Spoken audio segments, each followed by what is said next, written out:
Shalom jemaat yang dikasihi Tuhan. Mari kita siapkan hati kita untuk beribadah di hadapan Dia. Kita mau masuk dalam satu pujian, sinar kemuliaan-Mu.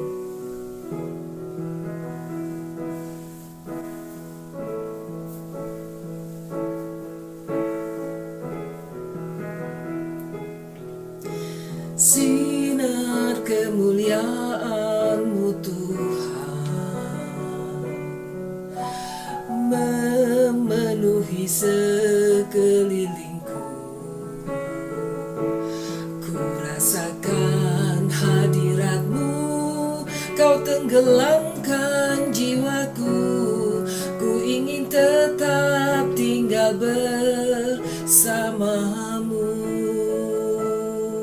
Sinar kemuliaan-Mu, sinar kemuliaan-Mu Bapa, memenuhi sekelilingku.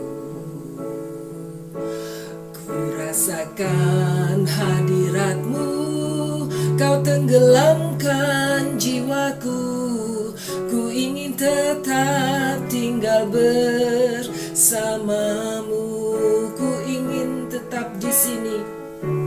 Ku ingin tetap di sini, menikmati bait-Mu. Ku ingin tetap di sini dan memandang indah wajah-Mu, dan memandang indah wajah-Mu, dan memandang indah wajah-Mu, dan memandang indah wajah-Mu, dan memandang indah wajah-Mu.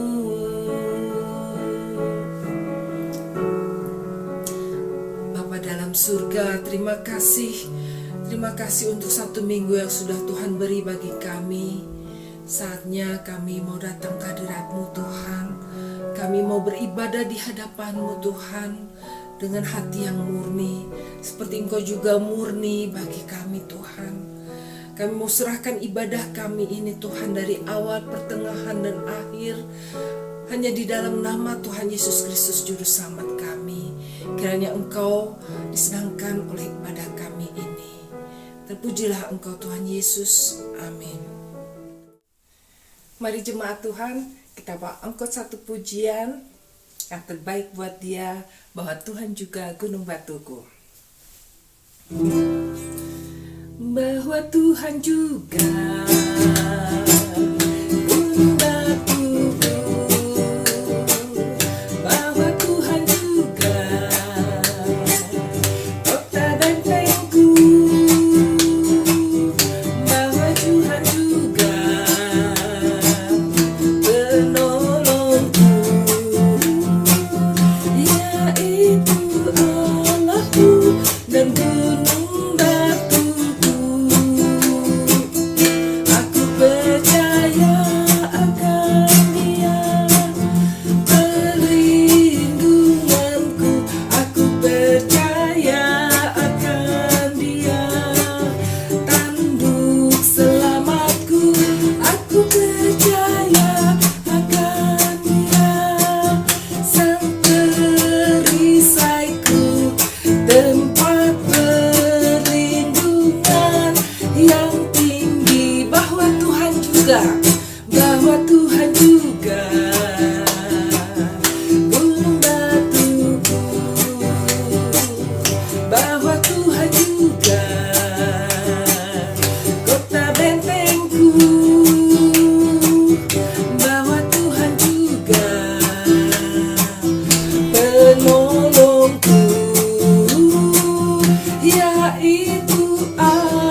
perlindungan yang tinggi, tempat perlindungan yang tinggi.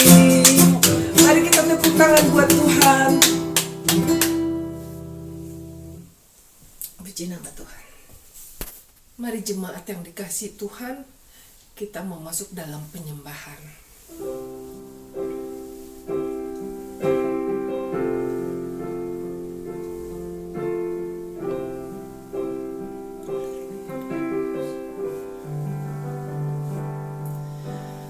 Hanya Engkau dalam hatiku yang memberikanku damai.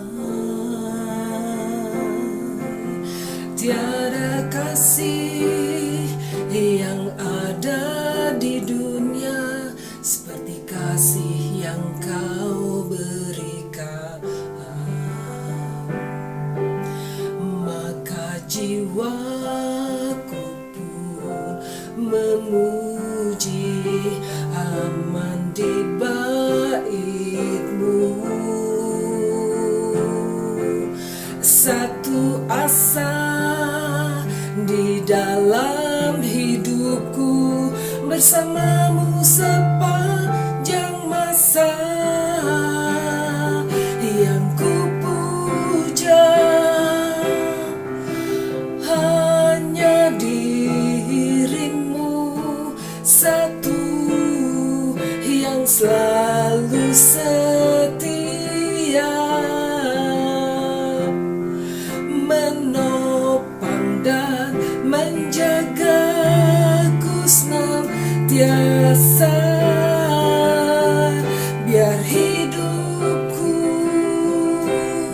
membawa kemuliaan bagi-Mu, karena diri-Mu dan kemurahan-Mu telah bertahta di hatiku. Maka jiwaku pun memuji, aman di bait-Mu. Satu asa di dalam hidupku, bersama-Mu sepanjang masa. Yang ku puja hanya diri-Mu, satu yang selalu setia, menopang dan menjagaku senantiasa. Biar hidupku membawa kemuliaan bagi-Mu, karena diri-Mu dan kemurahan-Mu telah bertahta di hatiku.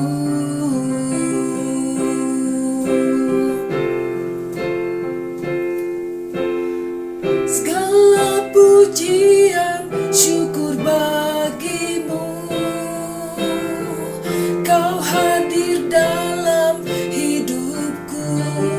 Kini ku datang sujud di hadapan-Mu, memuji-Mu, menyembah-Mu. Yesus, ku menyembah-Mu. Segala pujian syukur bagi-Mu, Kau hadir dalam hidupku. Kini ku datang sujud di hadapan-Mu, memuji-Mu, menyembah-Mu. Yesus, ku menyembah-Mu. Yesus, ku menyembah Yesus, ku menyembahmu. Yesus, ku menyembahmu. Yesus, ku menyembahmu.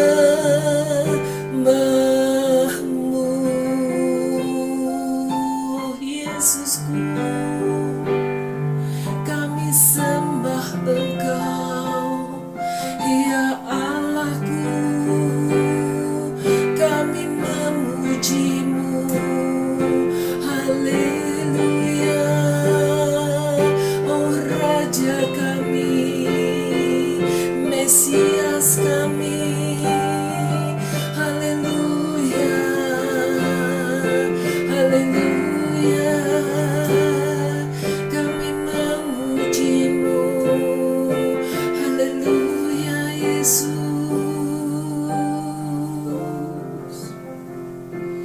Terima kasih Tuhan. Kami serahkan kepada hamba Tuhan untuk menyampaikan firman Tuhan. Haleluya. Shalom Bapak-Bapak, Ibu-Ibu, dan Saudara-saudara yang dikasihi Tuhan. Mari kita berdoa sebelum sebentar kita merenungkan firman Tuhan. Bapak yang kami kasih, kami bersyukur kalau kami boleh diberi kesempatan untuk memuji, menyembah-Mu dalam roh dan kebenaran. Kiranya Engkau boleh menerima pujian penyembahan kami. Tiba saatnya sebentar kami akan merenungkan firman-Mu. Mari Tuhan berkata-katalah. Kami siap untuk merenungkan, menyimpan di dalam hati kami dan melakukan dalam hidup kami supaya kami boleh menjadi orang-orang percaya yang bertumbuh di masa akhir zaman ini. Mari Tuhan, urapi hamba-Mu, urapi kami semua supaya Roh-Mu yang kudus boleh membukakan hal-hal yang barangkali kami belum ketahui supaya kami boleh maju, boleh siap sedia dan makin teguh bertumbuh dalam firman, dalam kebenaran yang daripada-Mu. Dalam nama-Mu kami menyerahkan waktu ini, biarlah kami semua boleh berfokus hanya kepada-Mu saja. Haleluya. Amin. Shalom Bapak Ibu Saudara yang dikasihi Tuhan, kita bersyukur kalau kita boleh berada kembali untuk boleh merenungkan firman Tuhan. Dan pada pagi hari ini, saya ingin mengingatkan kalau pada minggu-minggu yang lalu, minggu pertama sampai minggu yang terakhir, kita sudah banyak memikirkan, mendapatkan pemberitaan firman Tuhan yang sudah dibagikan oleh para hamba Tuhan, para staf gembala. Kita semua sudah banyak diajak untuk bisa makin siap sedia menyambut kedatangan Tuhan Yesus yang kedua kali. Kita tahu kita semua sedang sungguh-sungguh diajar untuk bagaimana kita bisa makin siap sedia Bapak Ibu sekalian dan juga bertumbuh dalam firman-Nya, serta beberapa poin tentang bagaimana kita bertumbuh dalam menjalankan ibadah, artinya doa, pujian, penyembahan yang kiranya bisa semakin berkenan kepada Tuhan di akhir zaman ini, di masa-masa mendatang, masa-masa menjelang kedatangan Tuhan yang kedua kali, sehingga lawatannya boleh benar-benar terjadi, dinyatakan, dan rencana penyelamatannya juga dapat terus mengalir di tempat di mana kita berada, baik di Jerman maupun di Belanda.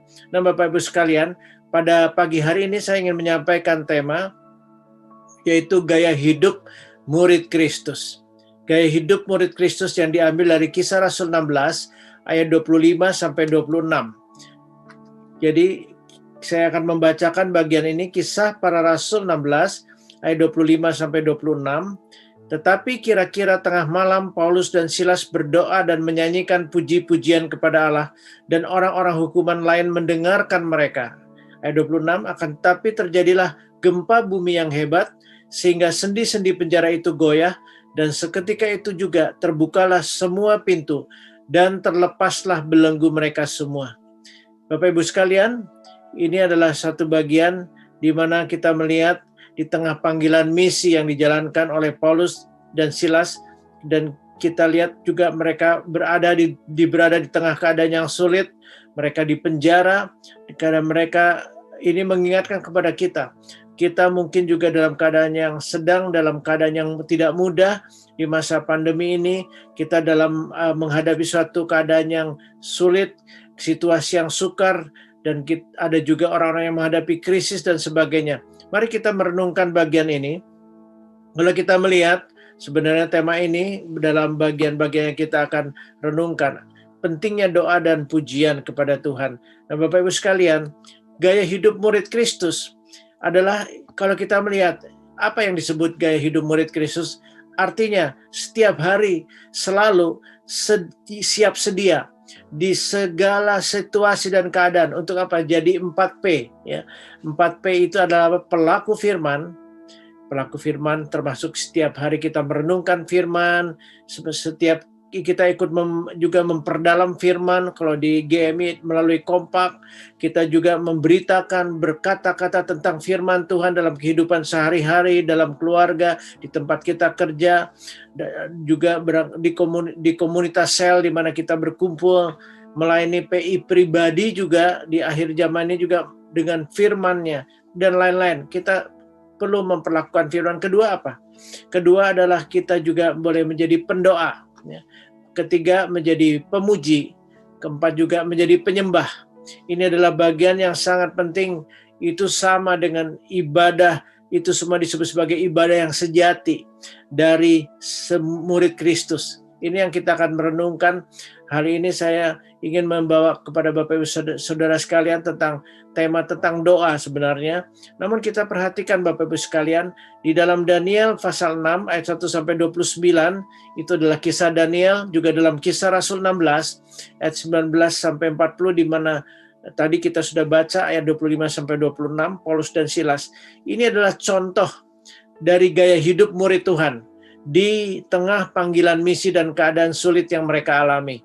Kalau kita perhatikan di bagian misalnya Daniel 6, di situ ada kisah di mana Raja Darius pada masa itu adalah orang Media yang sungguh-sungguh mengangkat 120 wakil raja untuk mengawasi kerajaannya, dan mereka akan ditempatkan di seluruh kerajaan. Membawahi mereka ada 3 pejabat tinggi. Salah satunya Daniel, Bapak Ibu sekalian. Kepada ketiga pejabat inilah para wakil-wakil raja harus memberi pertanggungan jawab, dan supaya apa? Raja jangan dirugikan. Dan Daniel ini dikatakan dalam Daniel 6 melebihi dari pejabat tinggi lainnya, dan juga melebihi dari para wakil Raja Darius. Karena apa? Ia mempunyai roh yang luar biasa, excellent spirit ya. Jadi Raja Darius bahkan bermaksud menempatkan Daniel atas seluruh kerajaannya.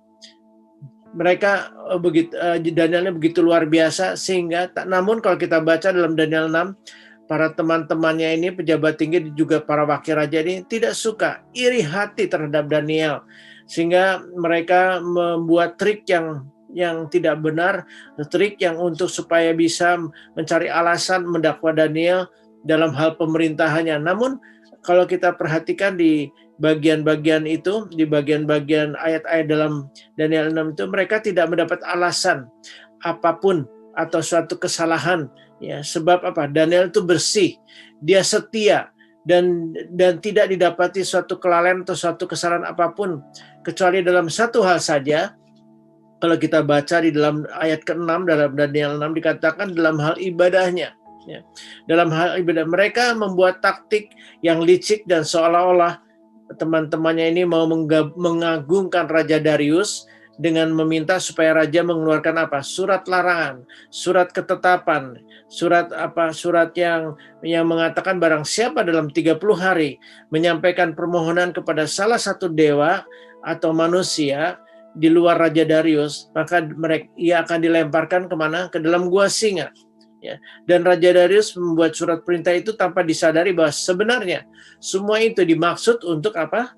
Untuk supaya Daniel ini bisa disingkirkan, Daniel bisa dikeluarkan ya. Dan kita lihat dalam kisah di situ Daniel, lalu apa yang dilakukan Daniel setelah surat perintah itu dibuat oleh Raja Darius? Apakah dia membela dirinya untuk menghadap kepada Raja Darius? Tidak ya, tapi dia naik ke kamar di atas di rumahnya, yang dimana di atas rumahnya itu ada tingkap-tingkap yang menghadap ke arah Yerusalem.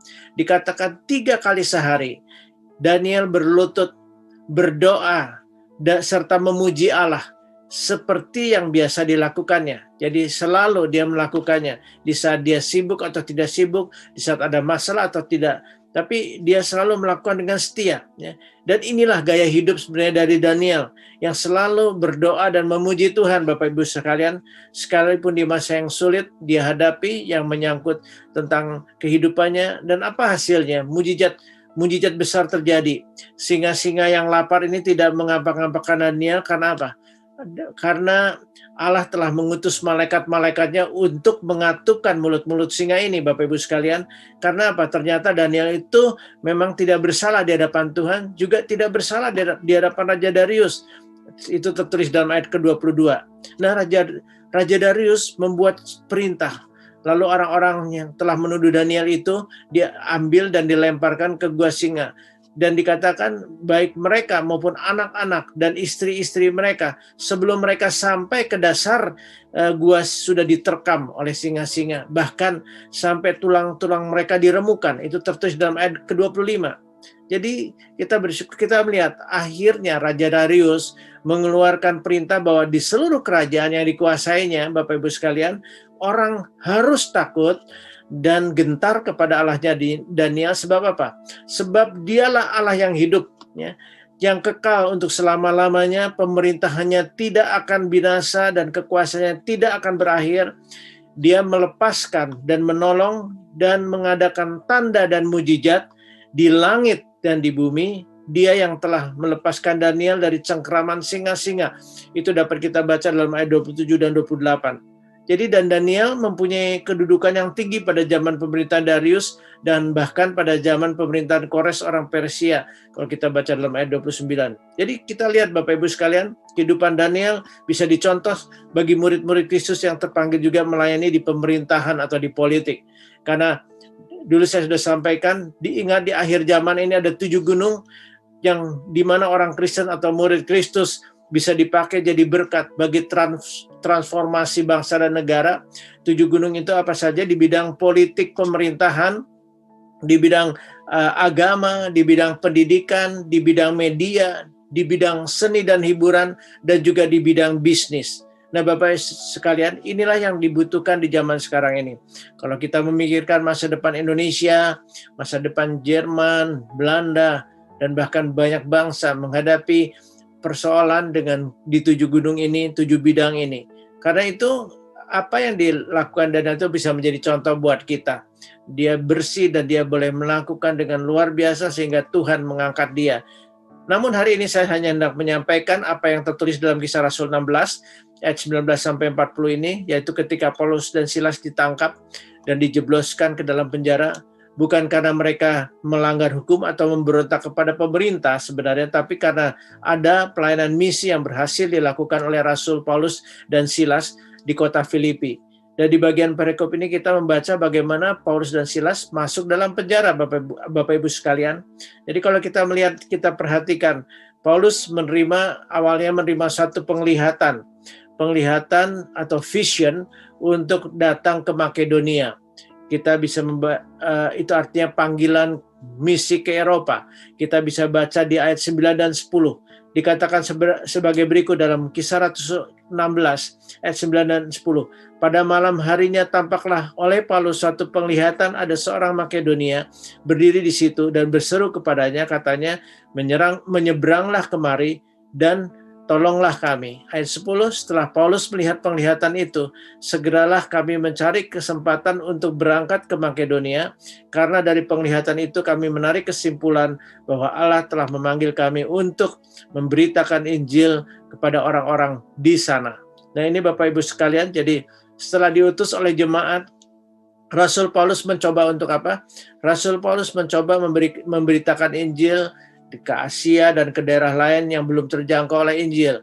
Namun Roh Kudus mencegah. Kalau kita baca di ayat-ayat yang pertama, waktunya belum untuk Asia. Dan Bapak Ibu sekalian, Paulus mendapat panggilan untuk menjalankan misi ke Makedonia atau Eropa. Di ayat 9 tadi kita sudah baca, menyeberanglah kemari dan tolonglah kami. Dan kita tadi baca juga, setelah dia mendapat penglihatan, dia segera mencari kesempatan. Tadi ditulis dalam ayat ke-10. Dan artinya tidak menunda-nunda. Artinya dia untuk berangkat ke Makedonia, dia mencari kesempatan untuk itu. Karena mereka boleh menarik kesimpulan. Kenapa? Menarik kesimpulan bahwa Allah telah memanggil mereka untuk memberitakan Injil kepada orang-orang di sana, di Makedonia. Jadi panggilan misi itu bisa terwujud atau dapat kita penuhi ketika apa? Tuhan Yesus berbicara kepada kita melalui firman-Nya, melalui penglihatan, melalui hamba-hambanya yang berbicara secara pribadi kepada Bapak, Ibu, Saudara sekalian, atau kepada kita secara pribadi, atau melalui apa saja yang Roh Kudus katakan di dalam hati kita tentang rencananya untuk panggilan misinya, bukan? Demikian juga dengan kita, kalau kita juga mau belajar seperti Rasul Paulus, yaitu mau segera mencari kesempatan dan tidak menunda-nunda, bisa menarik kesimpulan sama seperti di ayat 10 tadi, maka inilah yang bisa membuat kita bisa berhasil memenuhi panggilan misi Tuhan.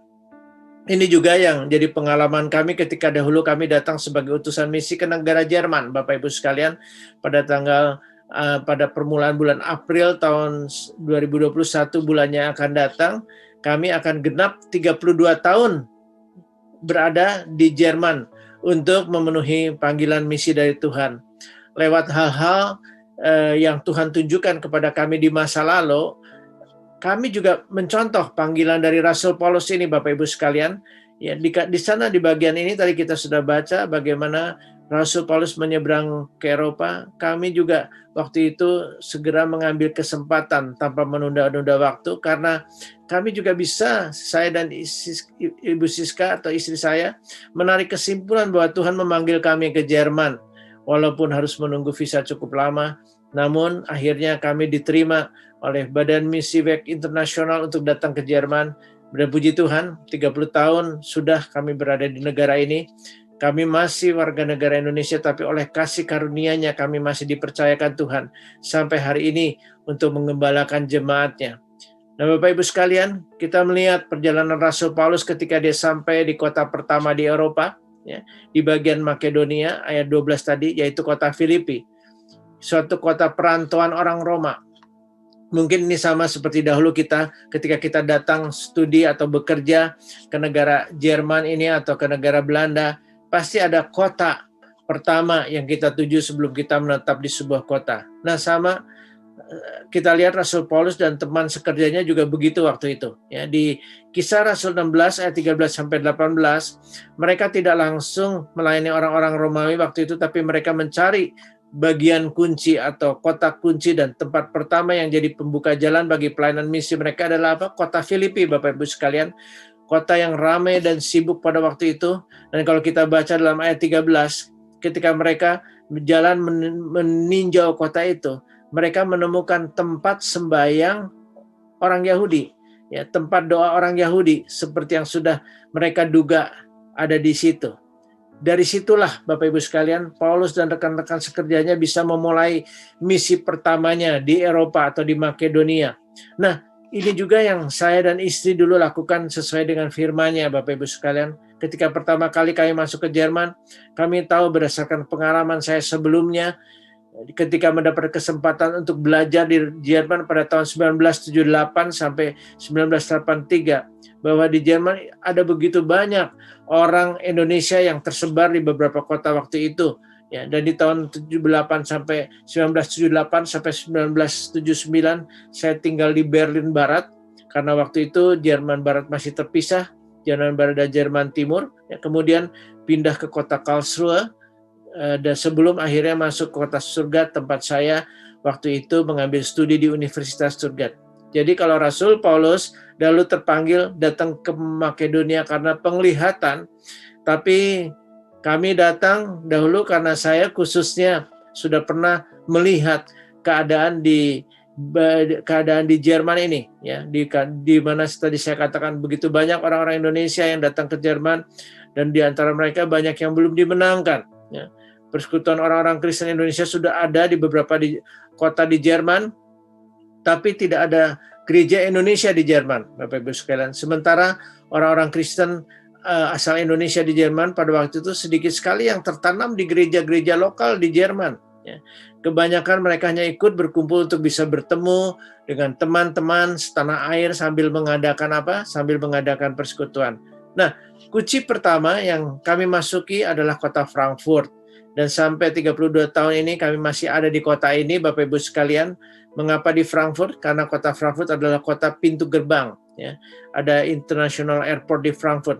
Dan pada tahun 1989, kami tiba di Jerman dan langsung masuk rumah misi di Weg Internasional di Epstein selama 1 tahun.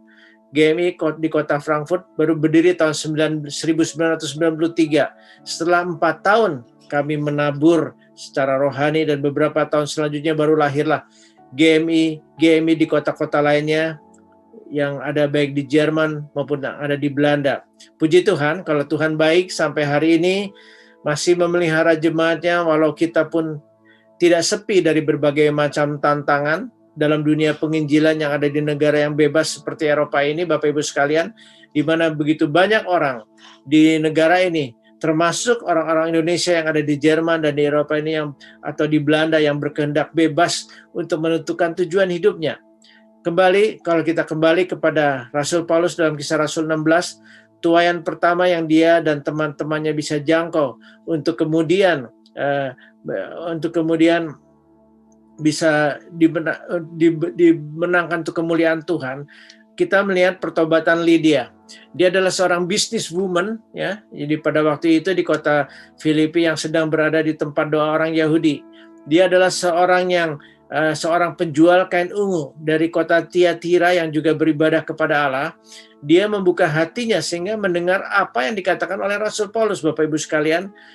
Akhirnya dia dibaptis, ya, sesuai dengan seperti yang tertulis dalam Amanat Agung dalam Matius 28 ayat 19-20.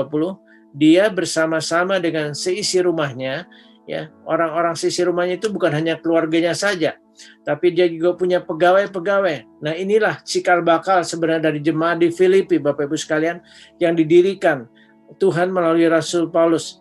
Dalam Kisah Rasul ayat 16 ayat 40 bagian ayat 40 dikatakan bahwa kalau kita baca di sana, kita benar-benar ketahui bahwa rumah Lydia ini menjadi tempat persekutuan orang-orang percaya sejak Lydia dan sisi rumahnya menerima kehadiran Rasul Paulus dan Silas. Puji Tuhan, bukan?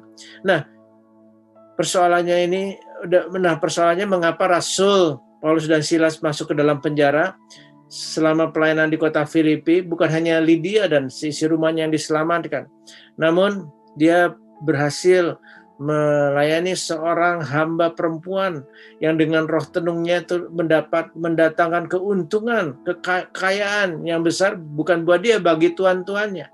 Dan tuan-tuannya ini marah karena ketika hamba perempuan ini dibebaskan dari kuasa gelap, mengalami kehidupan yang baru, tuan-tuannya merasa kehilangan sumber untuk penghasilan. Sehingga kalau kita membaca dalam ayat 21 dikatakan seperti tertulis, ada istiadat yang dikatakan oleh mereka, ada istiadat yang kita sebagai orang Rum tidak boleh menerimanya atau menurutinya. Jadi dituduh melakukan hal yang bertentangan dengan waktu itu di Rum, ya, di Roma. Artinya tuduhan mereka yang bersifat politik ini mengakibatkan Paulus dan Silas akhirnya didera beberapa kali, dipenjarakan di dalam ruang penjara, dikatakan di paling tengah lagi, Bapak Ibu sekalian.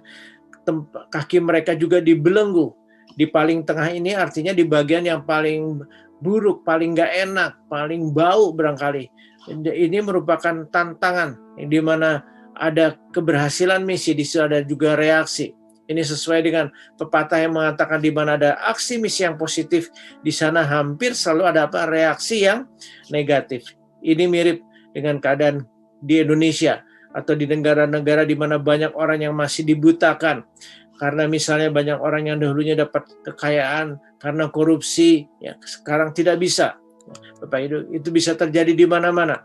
Rasul Paulus dan Silas kemudian dibebaskan kembali, dan dan kita melihat tadi kita membaca dalam ayat 25-26, setelah terjadi gempa, setelah mereka berdoa dan memuji Tuhan, terjadilah apa? Gempa bumi, ya. Gempa bumi yang dahsyat. Jadi gempa bumi yang dahsyat ini adalah luar biasa sekali, dan inilah yang menjadi inti pemberitaan kita pada pagi hari ini, ya. Ada kuasa yang dahsyat ketika doa dan pujian dinaikkan oleh murid-murid Kristus, ya, dalam Kisah Rasul 16 ayat 25 sampai 26 ini.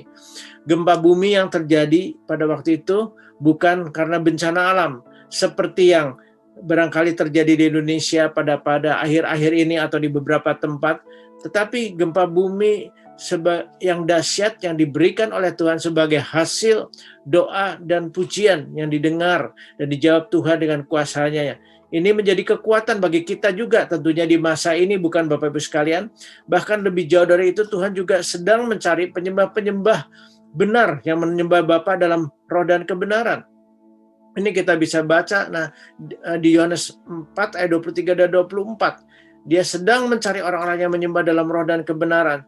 Jadi Bapak Ibu sekalian, kita di sini sudah kita kiranya mengerti apa yang sudah pernah terjadi di penjara Filipi itu, untuk mengingat bahwa Paulus dan Silas bukan karena mereka berbuat salah atau membuat pelanggaran atau berbuat kesalahan, melanggar hukum, tapi karena fitnahan orang-orang yang terusik hidupnya, dan kalau mereka akhirnya menderita di penjara karena itu persis seperti dikatakan dalam surat 1 Petrus 4 ayat 15 sampai 16. Karena firman Tuhan berkata, janganlah ada di antara kamu yang harus menderita sebagai pembunuh atau pencuri atau penjahat atau pengacau. Dalam 1 Petrus 4 ayat 15 dan ayat 16, tapi jika ia menderita sebagai orang Kristen, maka janganlah ia malu, melainkan hendaklah ia memuliakan Allah dalam nama Kristus itu. Jadi ini merupakan hal yang sungguh-sungguh dilakukan oleh Rasul Paulus dan Silas ketika mereka dimasukkan ke dalam penjara yang paling dalam, paling tengah, barangkali sebagai tempatnya orang-orang yang paling jahat di sana. Mereka tidak takut, tapi tetap berdoa dan memuliakan Allah dalam nama Kristus. Itulah gaya hidup, sekali lagi, gaya hidup dari murid Kristus yang sejati. Bukan KTP, Kristen tanpa pertobatan. Kita sedang membicarakan gaya hidup, ya, gaya hidup murid Kristus. Ini penting untuk kita renungkan, apa sih artinya murid Kristus, Bapak Ibu? Ya, murid Kristus artinya the follower of Christ. Pengikut Kristus artinya mengikuti cara hidup Kristus. Jadi kalau kita membaca misalnya dalam kisah 11 ayat 26, kita melihat di situ murid-murid itu untuk pertama kalinya disebut Kristen. Ya. Itu yang tertulis dalam kisah Rasul 11 ayat 26. Jadi mengikuti cara hidup Kristus. Jadi itu tertulis dalam kisah Rasul 11. Dan apa artinya murid Kristus? Artinya juga student. Ya. Student itu artinya orang yang selalu ingin belajar dan mempersiapkan diri jika ujian datang, jika persoalan datang. Ini menjadi sifat dari murid. Dan juga disciple. Disciple artinya apa? Disciple adalah seorang yang disiplin dan menepati janji yang diucapkan. Dan inilah yang disebut sebenarnya sebagai murid-murid Kristus yang sejati. Dan inilah menjadi gambaran buat kita. Jadi kalau tema kita gaya hidup sebagai gaya hidup murid Kristus, mari kita boleh renungkan. Sekali lagi saya mau ingatkan, doa dan pujian yang keluar dari kehidupan orang benar itu dapat menghasilkan lawatan Tuhan, menghasilkan keajaiban kuasanya. Dan ini harusnya terjadi dalam kehidupan setiap murid Kristus, terjadi dalam kehidupan kita semua, saya, Bapak dan Ibu Saudara sekalian. Dan Bapak Ibu sekalian, dan ini hanya dapat dilakukan oleh orang-orang yang sungguh-sungguh mengenal Tuhan, khususnya ketika menghadapi masa-masa sulit. Tadi kita sudah lihat kehidupan Paulus dan Silas. Karena itu, gaya hidup murid Kristus dalam panggilan misi dan ketika menghadapi masa yang sulit, dasarkan atas kedua ayat ini dalam Kisah 116, minimal ada dua hal yang harus kita sedia lakukan di akhir zaman ini, yaitu apa? Berdoa dan memuji nama Tuhan. Dan hari ini saya mau membicarakan terlebih banyak tentang doa, terlebih dahulu tentang doa yang dari murid Kristus yang benar ini. Nanti di kesempatan yang akan datang, kalau Tuhan izinkan, saya akan sampaikan pujian, pentingnya pujian dari murid Kristus yang benar. Nah, Bapak Ibu sekalian, apa yang diinginkan Tuhan? Tuhan menghendaki supaya setiap murid Kristus itu berdoa dengan tidak jemu-jemu, ya. Dalam Lukas 18 ayat 1 dikatakan sebagai berikut. Lukas 18 ayat 1. Yesus mengatakan suatu perumpamaan kepada mereka untuk menegaskan bahwa mereka harus selalu berdoa dengan tidak jemu-jemu. Ya, kita percaya bahwa Rasul Paulus dan Silas adalah dan semua teman-teman sekerjanya pasti sebelum mereka berangkat mereka sudah berdoa. Bapak Ibu sekalian, Tuhan juga sudah menjawab doa mereka. Buktinya apa? Mereka boleh berangkat ke Makedonia. Ya. Dan kalau kita baca Kisah Rasul 16 ayat 19 sampai 20 ini, apakah itu berarti Tuhan tidak memimpin hidup mereka? Sebenarnya ini kita melihat, sebenarnya Tuhan mempunyai rencana yang luar biasa.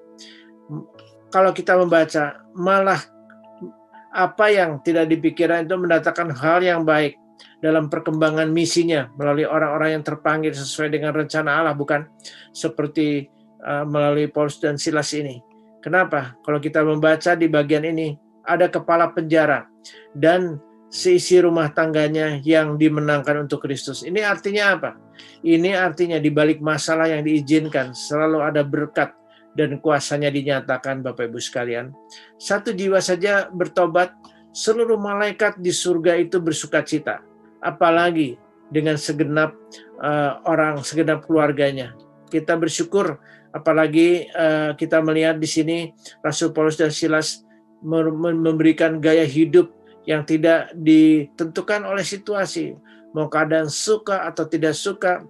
Bahkan waktu mereka di penjara pun mereka mempraktekkan gaya hidup mereka yang selalu tidak mengenal lelah. Mereka tetap berdoa, tetap memuji Tuhan, sekalipun di masa yang sulit seperti mereka ini. Kita bisa bayangkan, mereka ada di penjara yang kotor, yang barangkali tidak layak, yang sumpek, yang barangkali bau yang tidak enak. Karena itu tempat yang paling tengah lagi. Berdoa sebenarnya bukan hanya bisa dilakukan di waktu tidak ada masalah atau di waktu tidak ada kesulitan.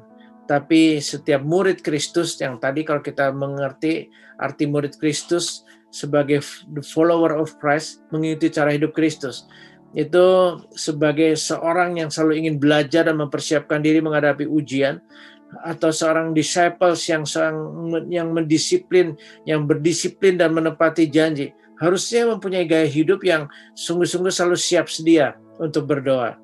Dan itulah yang dilakukan oleh Rasul Paulus dan Silas. Yang kita bersyukur, ya, kalau dalam firman-Nya kita diingatkan juga, kalau kita mengikuti cara hidup Kristus, Tuhan juga pernah mengingatkan bukan kepada murid-muridnya dalam Matius 26 supaya mereka diperintahkan untuk berjaga-jaga, ya. Berjaga-jagalah, tidakkah ayat Matius 26 ayat 40b, ya, dikatakan dalam ayat 40b, tidakkah kamu sanggup berjaga-jaga 1 jam dengan aku? Berjaga-jagalah dan berdoalah supaya kamu jangan jatuh ke dalam pencobaan. Roh memang penurut tapi daging lemah. Ya, jadi kita bersyukur kalau ini dilakukan juga oleh Rasul Paulus. Dia mempunyai gaya hidup yang luar biasa. Bahkan Efesus 6 ayat 18b mengatakan apa di sana? Bahwa berdoalah setiap waktu dalam roh dan berjaga-jagalah dalam doamu dengan permohonan yang tak putus-putusnya untuk segala orang kudus. Artinya juga mau selalu tidak jemu-jemu berdoa, bukan? Ini merupakan anugerah yang sangat besar. Bahkan dalam 1 Tesalonika 5 ayat 17 dikatakan tetaplah berdoa.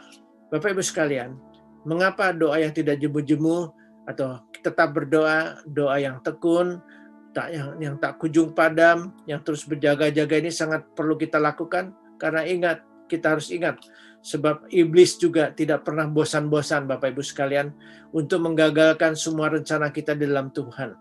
Iblis mempunyai trik banyak tipu muslihat. Ketika dia mencobai Tuhan, Tuhan menang. Dalam Matius 4, dalam Lukas dikatakan dia mundur tapi mencari waktu lain, ya. Kalau iblis berani mencobai Tuhan Yesus di padang gurun, apalagi mencobai kita. Tuhan Yesus menang karena kekuatan firman-Nya. Demikian juga kalau kita dikuduskan di dalam kebenaran firman-Nya, pasti kita pun akan menang Bapak Ibu sekalian. Kita bersyukur untuk itu.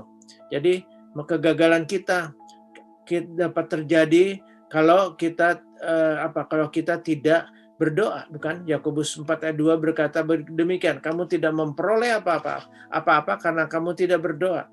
Jadi ini sebenarnya harusnya kita penting untuk kita renungkan, karena kelemahan orang Kristen karena lalai dalam berdoa. Ya, kita lihat ini, banyak orang Kristen berkata, aku nggak dapat apa-apa di gereja ini, aku lebih baik pindah. Ya. Dan banyak orang yang setelah pindah, berulang-ulang jatuh ke dalam hal itu. Pindah lagi, dan akhirnya dia menjadi anggota GKPP, Gereja Kristen Pindah-Pindah. Ya. Mereka tidak lagi ditanam di tempat yang sebenarnya Tuhan mau, tapi yang menurut keinginan mereka, Bapak Ibu sekalian, mereka tidak lagi ditanam di tempat yang sebenarnya Tuhan sudah tempatkan. Jadi ada banyak orang yang mengeluh, mengapa kok pelayananku sedikit buahnya? Ya, apakah ada juga yang guru sekolah minggu yang barangkali berkata, kenapa ya nggak ada yang datang ke sekolah minggu?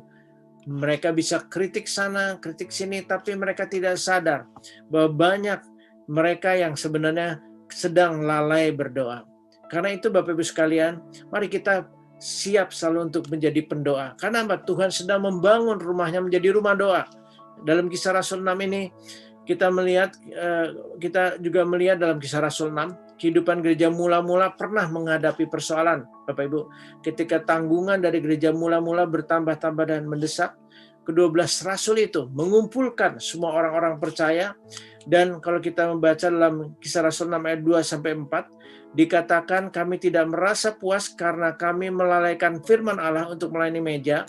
Karena itu saudara-saudara, pilihlah 7 orang dari antaramu yang terkenal baik dan yang penuh roh dan hikmat, supaya kami mengangkat mereka untuk tugas itu, dan supaya kami sendiri dapat memusatkan pikiran di dalam doa dan pelayanan firman. Dan kalau kita meneliti surat kiriman Rasul Paulus kepada jemaat-jemaat orang-orang saleh tentang doanya untuk mereka, itu banyak sekali, Bapak Ibu sekali, waktu dan tenaganya digunakan untuk apa? Untuk berdoa. Jadi kita harusnya sungguh-sungguh menyadari, ini menunjukkan kepada kita bahwa doa orang benar, Bapak Ibu sekalian, atau doa murid Kristus yang sejati, kalau dengan yakin didoakan, itu sangat besar kuasanya. Kita tahu dalam Yakobus pasal 5 ayat 17-18 dikatakan Elisa itu orang biasa sama seperti kita. Dia telah bersungguh-sungguh berdoa supaya apa? Supaya hujan jangan turun. Lalu apa yang terjadi? Hujan tidak turun. Berapa lama? Sampai 3 tahun, 6 bulan. Lumayan lama ya. Dia berdoa juga di ayat 18 ya, dan langit menurunkan hujan dan bumi mengeluarkan buahnya. Artinya apa? Semua itu karena kuasa doa. Bersyukur kalau kita juga boleh melihat dalam kehidupan Rasul Paulus dan Silas ya, bahwa kuasa doa itu membuat gempa bumi yang begitu dahsyat. Dan bahkan Bapak Ibu sekalian, kalau kita melihat dalam keempat Injil, perkataan berdoa itu dipakai sampai berulang-ulang sekurang-kurangnya 25 kali.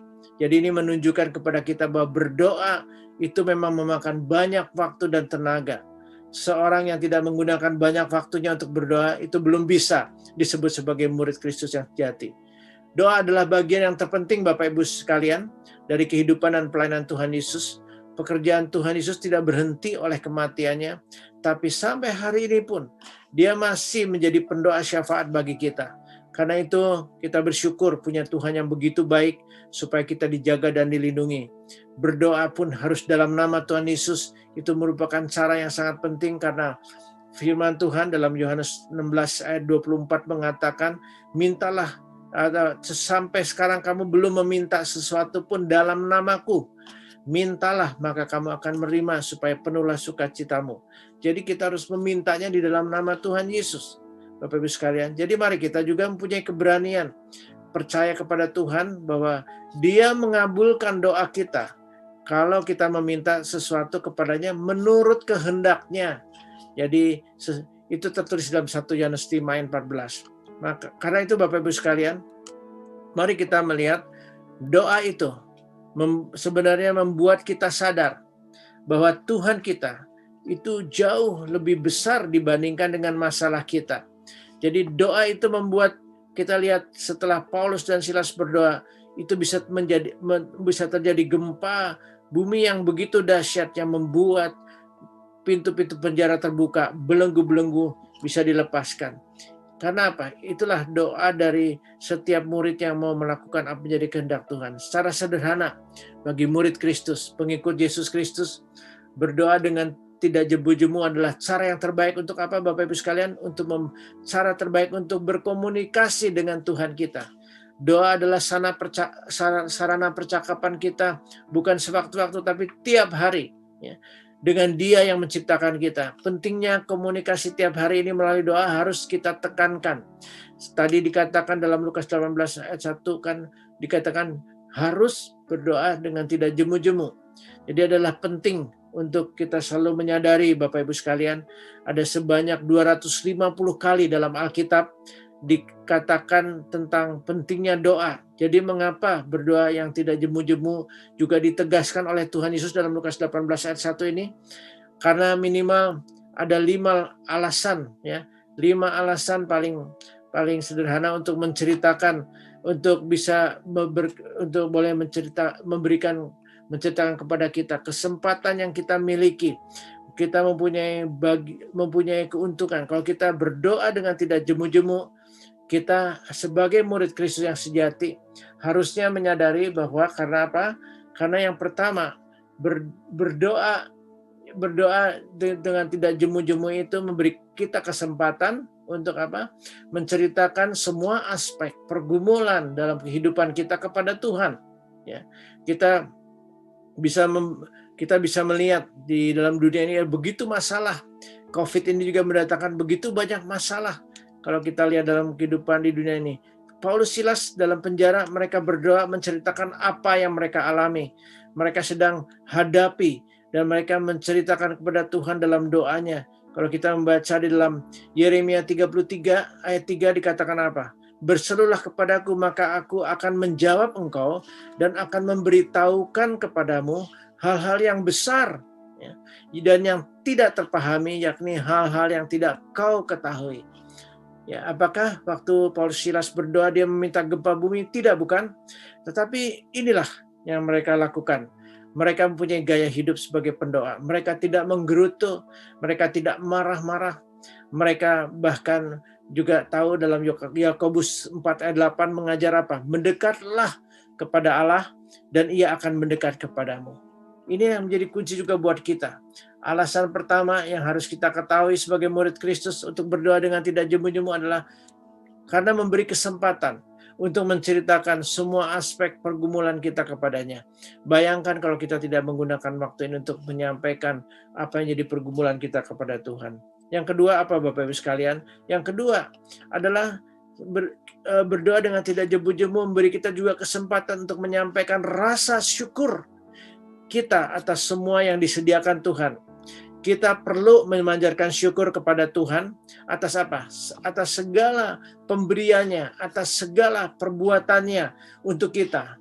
Banyak orang seringkali ketika mengharapkan sesuatu berdoa, tapi setelah dia mendapatkan apa yang didoakan, mereka lupa. Ya.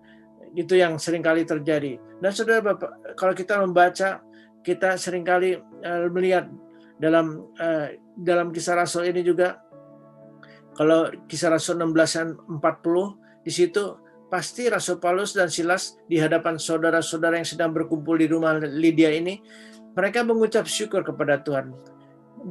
Mereka juga menceritakan apa yang terjadi sehingga ada pertobatan kepala penjara dengan keluarganya. Dan ini yang menjadi sukacita tentunya ketika mereka boleh membagikan berkat-berkat ini. Dan ini mengingatkan juga Bapak Ibu sekalian, kalau kita melihat di dalam 1 Tawarikh 16 ayat 34, dikatakan bersyukurlah kepada Tuhan sebab apa? Sebab Ia baik. Ya, bahwasanya untuk selama-lamanya kasih setianya. Demikian juga dalam Mazmur 9 ayat 2 atau ayat 1 dalam terjemahan bahasa Inggris, aku mau bersyukur kepada Tuhan dengan segenap hatiku, aku mau menceritakan perbuatan-Mu yang ajaib. Nah, ini yang menjadi kekuatan bagi kita semua. Kita dapat menyampaikan rasa syukur atas semua apa yang disediakan Tuhan. Tuhan tidak pernah mempunyai rencana yang buruk. Roma 8 ayat 28, Allah turut bekerja dalam segala sesuatu untuk mendatangkan kebaikan. Karena itu Bapak Ibu sekalian, mari kita juga belajar menjadi murid Kristus yang baik, yang dapat menyampaikan rasa syukur atas apa yang sudah Dia sediakan bagi kita. Yang ketiga apa Bapak Ibu sekalian? Ketiga, berdoa dengan tidak jemu-jemu memberi kesempatan untuk kita juga dapat mengakui dosa kita kepada Tuhan. Bukankah dalam 1 Yohanes 1 ayat 9 dikatakan jika kita mengaku dosa kita, maka Ia adalah setia dan adil sehingga Ia akan mengampuni segala dosa kita dan menyucikan kita dari segala kejahatan. Ini adalah anugerah yang besar kalau kita selalu berdoa dengan tidak jemu-jemu, menyadari kalau hari ini kita bersalah, kita mohon ampun kepada Tuhan, menyadari kalau kita sudah menyakitkan orang lain, kita juga bisa mohon ampun, kita bisa melakukan dengan sengaja atau tidak, kita bisa jatuh dalam dosa setiap hari. Sebagai pengikut Yesus, apa yang perlu kita lakukan? Mari kita belajar untuk mengakui di hadapan Tuhan supaya kita jangan menumpuk dosa dalam hidup kita. Bahkan Daud mengatakan dalam Mazmur 32 ayat 5, dosaku kuberitahukan kepadamu dan kesalahanku tidaklah kusembunyikan. Aku berkata, aku akan mengaku kepada Tuhan pelanggaran-pelanggaranku dan Engkau mengampuni kesalahan karena dosaku. Itu yang dilakukan oleh Daud. Dan kita memang lihat Daud ada juga banyak kesalahan. Dia pernah jatuh dalam dosa. Dia pernah melakukan hal-hal yang salah. Tapi dia selalu minta ampun. Walaupun dia juga harus menerima hukumannya, tapi dia adalah orang yang sungguh setia.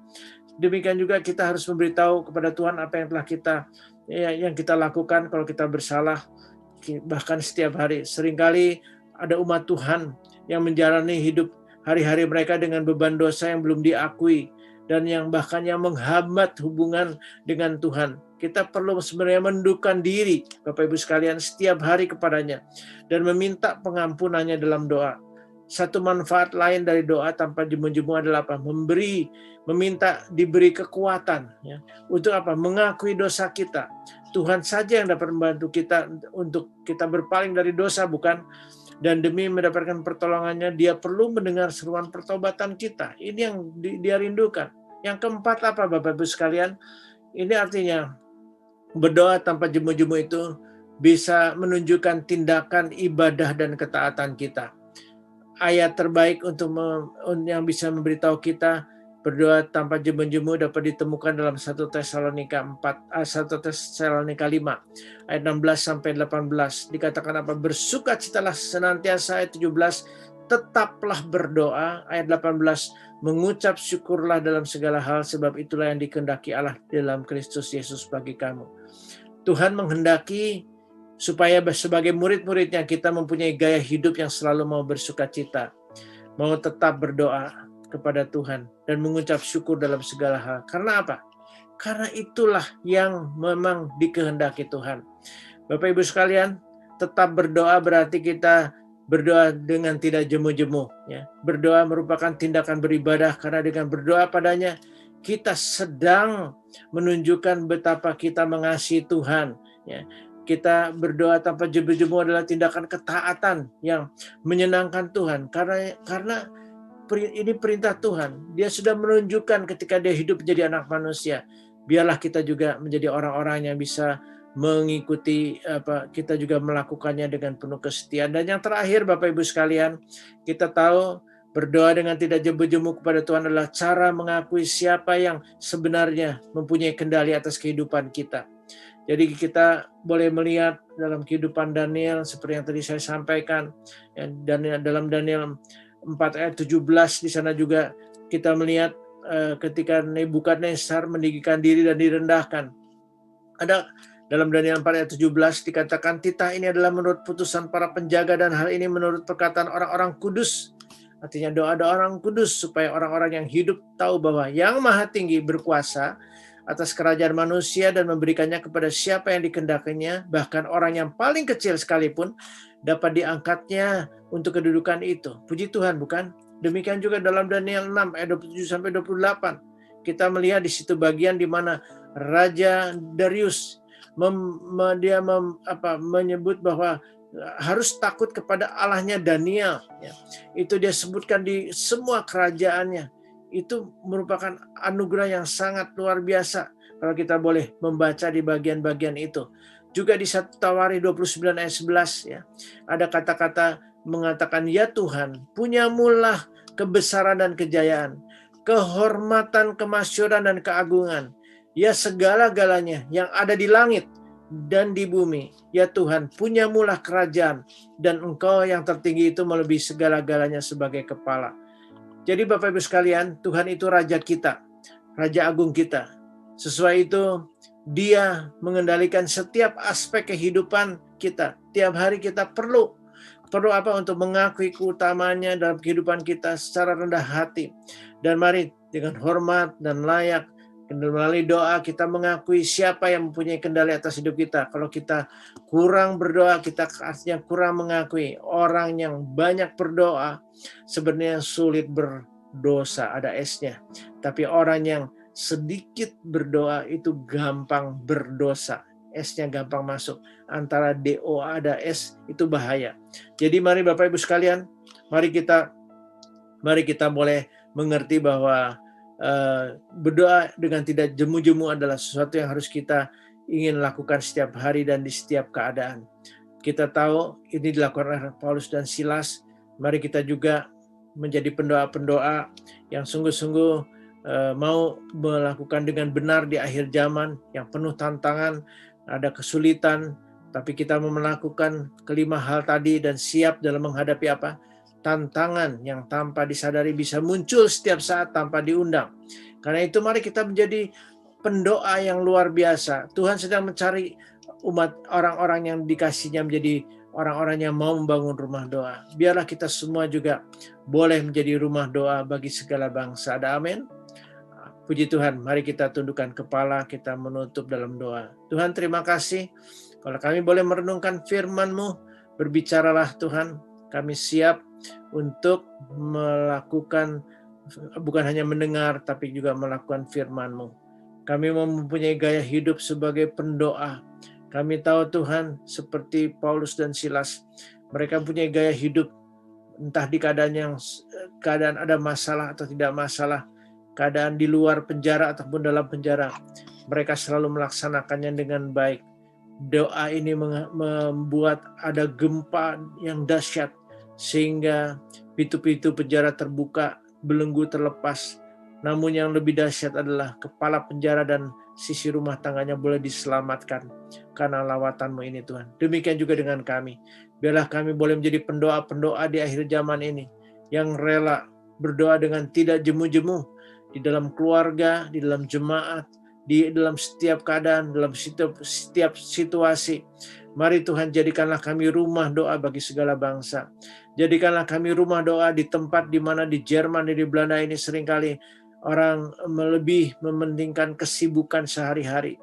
Namun kami percaya kalau kami mau menjadi pendoa-pendoa yang sungguh-sungguh setia, apapun yang kami hadapi, tantangan, kesulitan yang kami hadapi, khususnya di ladang-ladang misi ini, Tuhan juga akan menolong kami sama seperti Paulus dan Silas yang sudah mengalami kuasa yang ajaib. Demikian juga dengan kami Tuhan, kami menyerahkan semua ke dalam tangan-Mu. Mari Tuhan, jadilah kehendak-Mu, kami mau menyerahkan semua ini supaya kami boleh melakukan firman-Mu juga dalam hidup kami. Terpujilah Engkau Tuhan yang baik, dalam nama-Mu kami sudah berdoa. Haleluya. Amin. Kau telah memilihku dari antara segala bangsa untuk menjadi saksi kasih kuasa-Mu di tengah dunia. Jadikan hatiku ya Tuhan rumah doa-Mu selalu. Ku rindu hidupku nyatakan kemuliaan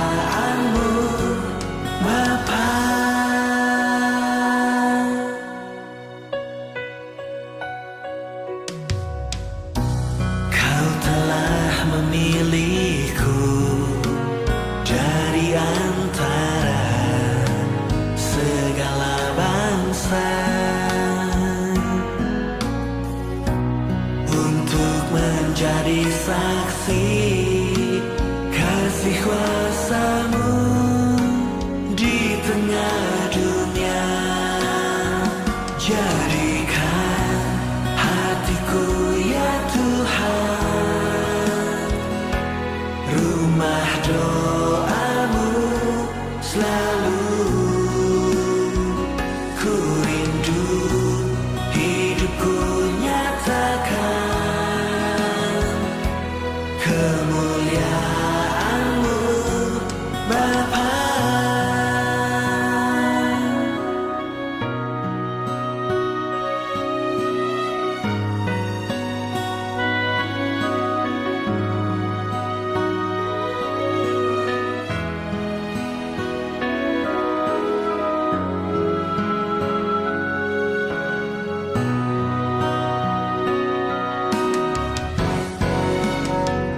Jadikan hatiku ya Tuhan rumah doa-Mu selalu. Ku rindu hidupku nyatakan kemuliaan-Mu Bapa. Jadikan hatiku ya Tuhan rumah doa-Mu selalu. Ku rindu hidupku nyatakan kemuliaan-Mu Bapa. Ku rindu hidupku nyatakan kemuliaan-Mu Bapa. Mari Bapak Ibu Saudara yang dikasihi Tuhan, kita menutup ibadah kita pada siang hari ini. Mari kita kalau boleh berdiri di tempat masing-masing di rumah Bapak Ibu Saudara sekalian, kita menutup dengan penuh hormat. Mari kita berdoa bersama. Tuhan, terima kasih untuk pimpinan-Mu dalam ibadah kami pada hari ini. Di hari Minggu yang terakhir dari bulan ini, kami bersyukur untuk penjagaan, perlindungan Tuhan, dan juga untuk ibadah yang sudah Tuhan boleh berkati. Mari Bapak, Engkau kiranya boleh memberkati kami semua yang sudah boleh mengikuti ibadah ini. Kami percaya jerih payah kami dalam persekutuan dengan Tuhan tidak pernah sia-sia. Engkau memberkati semua pelayan Tuhan yang sudah melayani Engkau di sepanjang pagi hari ini. Juga Engkau memberkati para keluarga, para student, setiap pribadi yang sudah ikut ibadah. Kami percaya Engkau juga boleh memberikan kemenangan untuk waktu-waktu ke depan ini Tuhan, supaya sepanjang minggu ini kami boleh berjalan dipimpin oleh kuasa Tuhan. Mari Tuhan jaga lindungi kami di tengah keadaan pandemi yang kembali kembali naik Tuhan, yang ada di negara Jerman dan di Belanda ini Tuhan. Kami menyerahkan semua ke dalam tangan Tuhan. Ada mutasi-mutasi dari virus ini juga yang berkembang dengan begitu cepat. Kami mohon Kau yang nyatakan kuasa-Mu Tuhan. Kami tahu segala kuasa sudah taruh di tangan Tuhan, baik di surga maupun di bumi. Karena itu Tuhan, kami mohon kiranya Kau juga yang menghentikan pandemi ini Tuhan. Berikan kesadaran kepada umat manusia untuk boleh berbalik, bertobat kepada Tuhan. Mari Bapak, ini menjadi doa kami. Tuhan, kami berdoa juga untuk bangsa dan negara kami Indonesia, negara yang kiranya di negara kami Engkau juga terus nyatakan anugerah dan pertolongan-Mu kepada Bapak Presiden, Wakil, dan seluruh menteri di bawah kepemimpinannya, baik untuk pemerintah pusat, pemerintah daerah, untuk TNI, Polri, Tuhan, dalam menjalankan tugas mereka, supaya mereka boleh sungguh-sungguh boleh menjaga agar Indonesia boleh tetap aman. Boleh kami bersyukur untuk Densus 88 yang sudah boleh menangkap orang-orang lagi Tuhan. Kami terus berdoa supaya dijauhkan Indonesia dari berbagai macam kekacauan, supaya Indonesia boleh tetap maju dalam bimbingan dan kuasa-Mu. Mari Tuhan, Engkau yang berkuasa atas setiap manusia, demikian juga untuk bangsa dan negara kami yang besar ini Tuhan. Engkau yang campur tangan dalam persoalan pandemi yang ada di Indonesia, juga di Jerman ini, dan di Belanda. Mari Engkau yang juga bekerja atas pemerintah Jerman, pemerintah Belanda, mengingat keadaan bahwa pandemi di negara-negara ini juga sedang naik kembali Tuhan. Kami mohon campur tangan-Mu supaya kami kalau lockdown kembali dilaksanakan, bahkan ada kenaikan yang begitu tajam, kami mohon campur tangan yang daripada-Mu. Dunia sedang menghadapi persoalan-persoalan yang berat. Di Amerika ada orang-orang yang melakukan tindakan-tindakan yang berlawanan dengan firman-Mu Tuhan. Ada begitu banyak hal-hal rasis yang ada terjadi di Colorado, bahkan di tempat-tempat di mana mereka ada yang ditembak, ada pembunuhan karena rasis juga. Mari Tuhan, Kau nyatakan kuasa-Mu supaya banyak orang di dunia ini yang sadar dan berbalik dari jalan-jalan yang jahat. Kami tahu persoalan dunia ini semakin hari semakin ada di mana-mana, dan kami tahu dunia ini sedang menuju kehancurannya. Namun kami percaya sebagai orang-orang yang takut akan Tuhan, kami sedang mempersiapkan diri menyambut kedatangan-Mu yang kedua kali. Mari Tuhan berkati supaya kami semua boleh menjadi generasi yang siap untuk menyambut kedatangan-Mu. Karena itu Tuhan, kami menyerahkan kehidupan kami sepanjang minggu ini lagi. Engkau yang melindungi seluruh jemaat GMI juga di semua kota, supaya kami boleh dalam bimbingan, pimpinan, dan perlindungan yang daripada-Mu. Kiranya Engkau juga boleh mengerjakan dengan kuasa-Mu, supaya dimanapun kami berada, kami boleh menjadi saksi-saksi-Mu yang hidup. Terima kasih ya Tuhan, menyerahkan semua ini ke dalam tangan-Mu. Sebentar kami akan meninggalkan online ini dengan bimbingan, dengan pimpinan yang daripada-Mu. Berkatilah Tuhan, supaya kami boleh senantiasa tetap menjadi generasi yang selalu mau berdoa, selalu memuji Tuhan di setiap keadaan, supaya kami boleh menjadi mempunyai gaya hidup yang sungguh-sungguh berkenan kepada Tuhan. Di dalam nama-Mu kami sudah berdoa. Mari Bapak Ibu Saudara, kita boleh mengarahkan hati kita kepada Tuhan, dan kita mengendahkan tangan kita untuk menerima berkat dari Tuhan. Tuhan memberkati dan melindungi Bapak Ibu Saudara sekalian. Tuhan menyinari Bapak Ibu Saudara sekalian dengan wajah-Nya dan memberikan kasih karunia.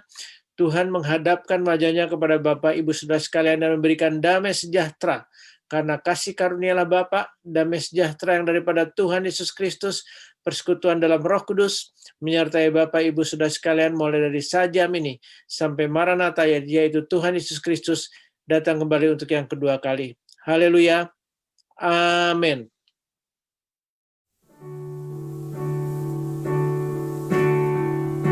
Segala kemuliaan hanya bagi Tuhan. Segala hormat pujian hanya bagi Tuhan. Kuasa dan kemuliaan hanyalah bagi Tuhan. Segala kemuliaan, keagungan,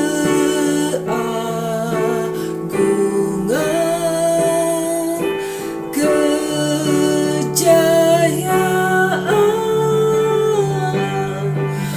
hanya bagi Tuhan.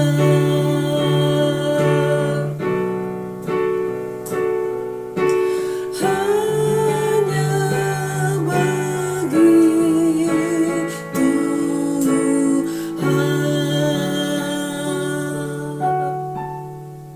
Tuhan. Selamat hari Minggu, Tuhan Yesus memberkati.